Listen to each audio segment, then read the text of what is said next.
healthcare in America, the Department of Health and Human Services, Labor, and the Treasury joining forces for affordable healthcare coverage. The new initiative issued yesterday will expand the use of health reimbursements, letting employees use pre-tax health arrangements to buy insurance. The legislation, estimated to benefit 800,000 employers, more than 11 million employees and family members, including an estimated 800,000 Americans previously uninsured. Joining us now in a Fox Business exclusive, the Secretary of Labor, Alex Acosta. Good morning, Mr. Secretary. Explain how this works and what void it fills. Well, good morning, Dagan. This is such an important option for millions of Americans across the country. You know, since Obamacare, we've seen fewer and fewer small businesses offering health care and health insurance to their employees. We've gone from about half of businesses with 25 or fewer employees to now only about a third offering their employees health care.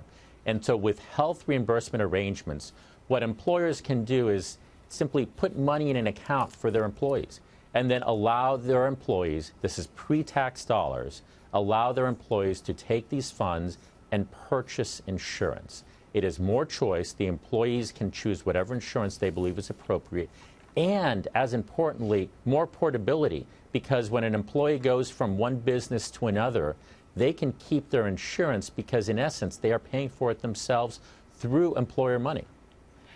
What response, as you were putting this together, what response were you getting from small businesses, and how many do you think do you expect individuals will sign on and start using these accounts to buy health insurance? How many businesses will implement this? Do you have an idea yet?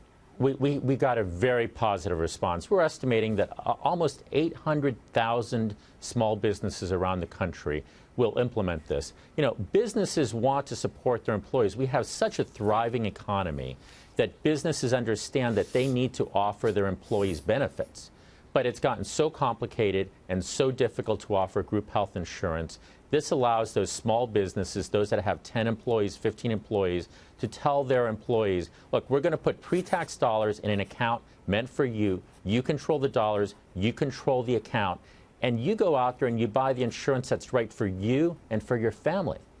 This is the number one. There was an NBC Wall Street Journal poll a few weeks ago, and the number one issue that Americans want the government to work on is health care. And this goes to what you're doing. And how are you going to message it? Because you really also have to get the word out there publicly. I know that you're on Fox Business right now, but get the word out publicly to people who might be eligible for these accounts. That's right. And I think we need to understand that one size doesn't fit all, that the solution involves multiple initiatives. So we're talking today about the health reimbursement arrangements. In a separate rulemaking, the Department of Labor, HHS, and Treasury issued something that allows association health plans, short-term limited duration plans. There are a number of options, and they all have to come together and allow individuals across the nation, employees, Americans, more choice. Different plans benefit different people.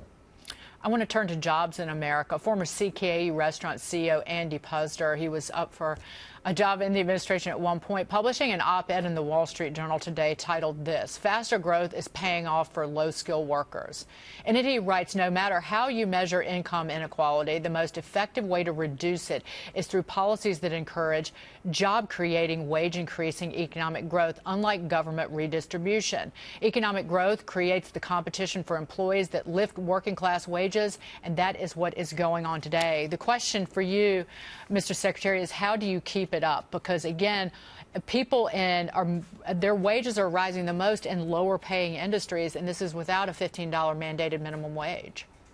You know, Dagan, that's absolutely right. And one piece of information that we don't talk about a lot that I think is so important. If you look at the individuals in the lowest wage categories, we've seen wages go up 6.5%. So overall, wages have gone up 3.4%, but for the lowest wage category, 6.5%. And that's incredible.